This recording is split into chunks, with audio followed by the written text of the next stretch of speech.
Hari pagi Sabtu setiap minggu kita mengadakan kuliah subuh perdana daripada kira-kira jam 6.30 6 suku begitu sampailah dalam pukul 7 atau suku atau 7.30 pagi insyaallah.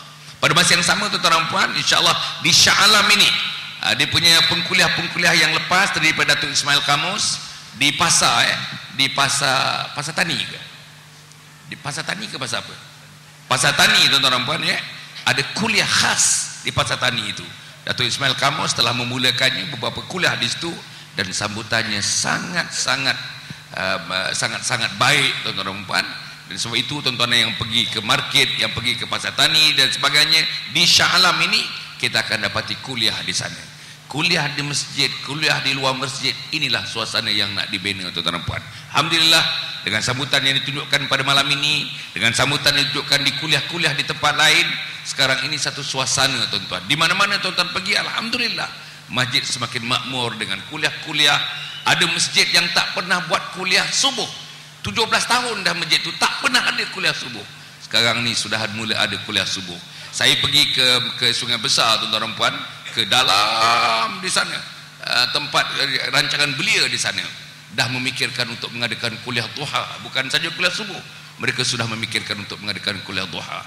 Alhamdulillah tuan-tuan dan puan, inilah yang merupakan gerakan-gerakan yang perlu diadakan bagi kita saudara-saudara mengawal diri kita, mengawal anak-anak kita, mengawal ahli masyarakat, mengawal rakyat negeri Selangor ini khasnya untuk mereka menjadi insan-insan yang akan disayangi, dikasihi dan dicintai oleh Allah Subhanahu wa taala. Di samping kita membangun negeri ini menjadi negeri contoh, menjadi negeri yang ke depan sekali dari segi ekonominya, dari segi sosialnya, tetapi kita hendak yang paling depan lagi dari segi keagamaan dan kemampuan mereka menggarap kehidupan yang lebih mementingkan kerohanian tersebut.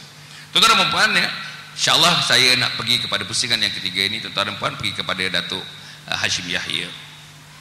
Datuk, dari segi world view, pandangan pandangan kehidupan ni, kita ni mewarisi orang barat. Sebagian daripada kita ni, sistem kita sekarang pun, sistem pendidikan kita adalah sistem pendidikan barat. Sistem pendidikan barat ni asasnya tidak lain dan tidak bukan ialah asasnya faham kebendaan materialisme. Maknanya hidup dunia, kejar dunia. Sembahyang tak penting, dunia nak dikejar. Puasa tak penting, dunia nak dikejar. Rumah tangga tak penting, dunia nak dikejar. Pendidikan anak-anak tak penting, dunia nak dikejar. Sila tu. Tuan-tuan dan hadirin hadirat sekalian, Imam Al-Ghazali pernah juga berkata, at-tiflu amanatun 'inda walidayhi. Kanak-kanak itu merupakan amanah Allah kepada dua ibu bapa.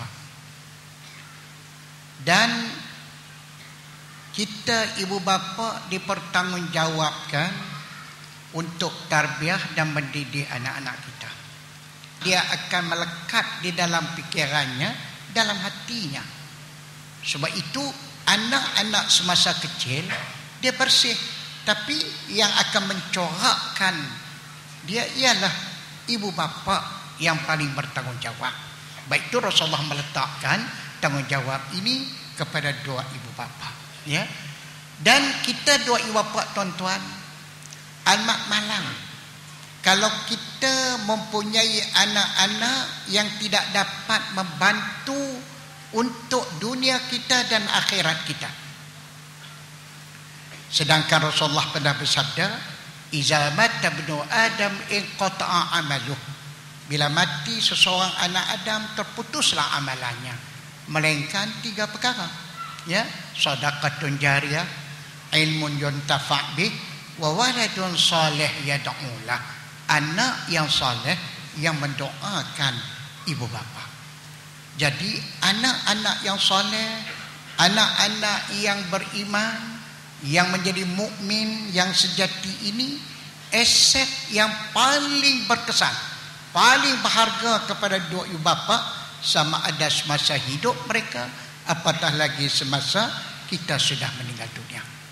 Tuan-tuan dan puan-puan sekalian, alangkah ruginya kalau kita tidak mendidik anak-anak kita menjadi anak soleh.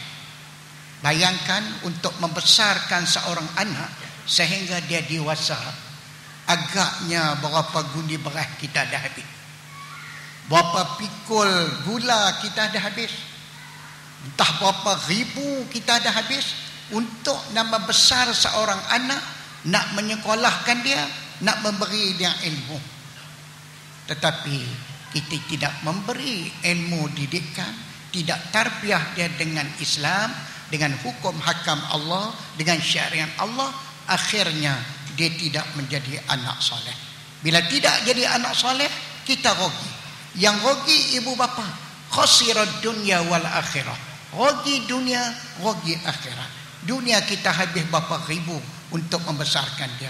Bila kita pejam mata, sekalipun dia tidak pernah berdoa supaya Allah merahmati kita dan mengampuni kita. Imam Ghazali mengatakan, tuan-tuan, kalau seseorang anak sekurang-kurangnya tidak mendoakan keampunan Allah kepada ibu bapa dia, rahmat Allah kepada ibu bapa dia, sekurang-kurangnya 5 kali, masih dianggap anak itu anak yang derhaka. Sekurang-kurangnya 5 kali. Allahumma ighfir li walidayya warhamhuma kama rabbayani shaghira. Ya Allah, ampunilah, kasihanilah dua ibu bapakku sebagaimana mereka menyayangiku semasa kecilku. Ampunkanlah dosa dua ibu bapakku. Kalau kita tak doa kata ibu bapa kita, sekurang-kurangnya 5 kali, kita masih menjadi anak yang derhaka, tuan-tuan. Jadi kita kena bermula didik anak-anak kita. Di samping kita memberi pelajaran-pelajaran duniawi, memberi untuk pelajaran dia mencari nafkah hidup, tetapi yang paling penting kita tarbiyah dan kita didikkan dia dengan hukum-hukum yang kita sebutkan tadi, ya, supaya dia menjadi manusia yang mukmin. Dia cubalah diri, dia jadi doktor, dia jadi engineer, dia jadi apapun, tetapi dia akan menjadi engineer mukmin, muslim, doktor muslim, arkitek muslim, ya, semua dia akan labelkan, dikaitkan dengan muslim. Tuan-tuan, sebab itu Ali bin Abi Talib mengatakan, dia meriwayatkan satu hadis, Rasulullah SAW ada menyebut, adibu auladakum ala salasi khisal. Didiklah anak-anak kamu dengan 3 perkara.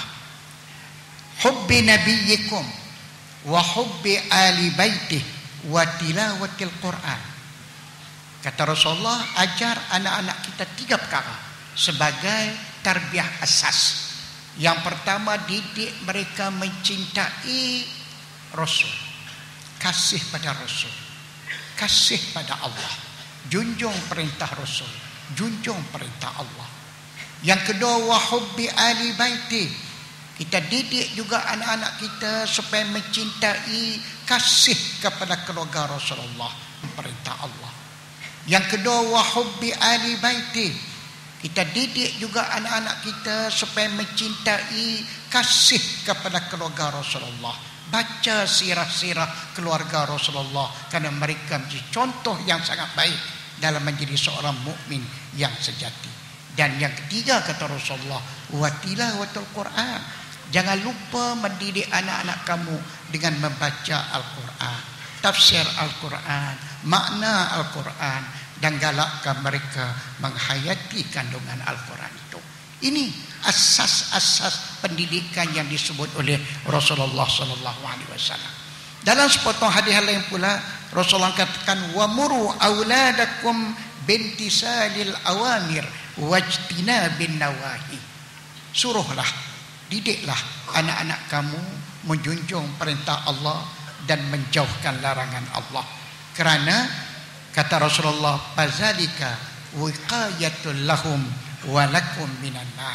Karena itulah yang akan menjadi pendinding untuk mereka dan untuk kamu daripada api neraka.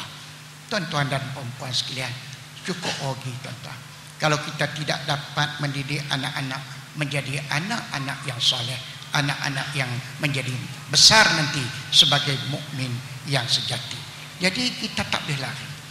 Lama mana kita nak kejar dunia ini, tuan-tuan? Dunia ini cukup singkat. Saya duk tengok, kita perhati keadaan orang kita hari ini, duk bersibuk, bersusah payah, untuk nak hidup dalam